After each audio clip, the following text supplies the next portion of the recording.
বাবারে বাবা, কি যে একটা অবস্থা দেখছেন। রাসেল ভাইপার সাপ কিন্তু এখন আমাকে দেশে নেই। রাসেল ভাইপার সাপ চলে গেছে গা। কোনো প্রকারের সাপ এখন রাসেল ভাইপার সাপকে উড়াদুরা গান কোনো কিছুই নেই।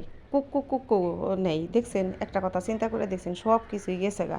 হায় রে হায়, কি যে একটা মানুষ। আমরা রাসেল ভাইপার সাপের চেয়ে কোনো অংশে কম না, তার প্রমাণ দিয়ে দিলাম দেশে। এমন একটা অবস্থা। রাসেল ভাইপার সাপ নিয়ে কত কিছু হইলো। ঘরের ভিতরে সাপ এ পড়ছে মানুষের, ঘরের বাইরে সাপ, ভিতরে সাপ, বাথরুমে সাপ। সাপ ছাড়া কোনো কথাই আসার না এতদিনে। এমন একটা অবস্থা। আমরা বাঙালিরা খুবই পারি, এটাই হচ্ছে আসল কথা। তো যাই হোক, অনেক কিছুই আপনাদের সাথে শেয়ার করতেছে। আর দেশের নেটের যে সমস্যা, এটা তো সবাই জানেন। আবার এই দিক দিয়ে মেট্রো রেলও পুইরা গেছে গা।